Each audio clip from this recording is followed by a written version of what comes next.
did playing someone so paranoid and isolated mess with your head? I mean, yeah, I mean, I'm already naturally paranoid and isolated, but no. You know what? When I first got the role, my wife and I went to Sicily, and when I was reading through the book again, and sort of like, so I had this like feeling of like, wait a sec, what if these guys are offended by me like thinking that I can, you know, pretend to be this infiltrator, right? And that like, what if to send a message, maybe I was just getting into character, but what if to send a message they sought to do something to me, or whether it was physical violence or my family or any of like the paranoia of that. And then also like, I didn't really have much experience with, I mean, in the area that I live in, the Hells Angels they do have a chapter or a clubhouse that's probably like 3 blocks away from where I live. And so I would always go by there, but it was, you know, it's a cement building. There's like a little sculpture in the front of it. That's the only thing that denotes that it's the Hells Angels, but everyone knows because the bikes are all there. And so I was always aware of their presence and never really thought that,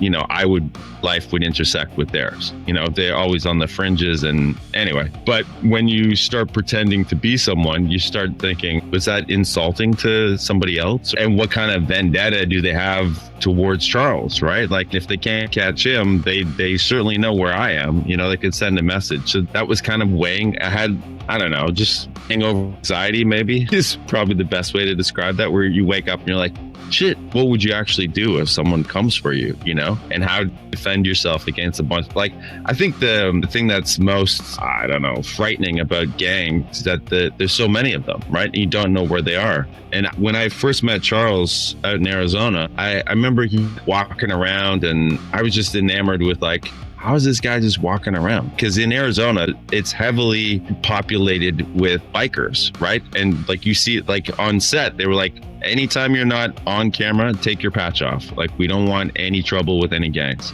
But meanwhile, he's just walking around. And I turned to the police officer that was like locking down the road. And I turned to him, I'm like, how does he just walk around like that?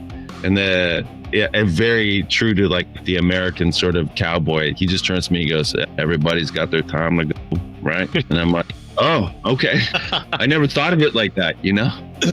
Yeah. That's hilarious. Yeah, that's hilarious. You got to kind of look at it that way, right? You got to I mean, I also brought a law enforcement biker club to the set and they were all armed. So, you know, I did have that backup and that cop was there. But when you do something like this, you kind of have to say, fuck it, right? If it's your time, it's your time. You know, you could do as much as you can, but if you're going to be looking over your shoulder your whole life, you'll go crazy. You know, so you have to shut that down sooner or later. Absolutely. Usually when I'm talking to my audience, I'm comparing your show to The Sopranos. And I've told the same thing to Damon while we've been chatting on WhatsApp. Actually, most of the people, they're comparing your series to the Sons of Anarchy, which I think is bullshit because those are 2 different shows. Sons of Anarchy is very romanticized. Think of it like The Godfather, you know? Everyone is a don, and some teens could, after watching it, maybe thinking, oh, maybe I would love to join those guys because there is a brotherhood, they're doing some business and stuff, and your show shows everything, all the strings attached. So let's go with the next question. The next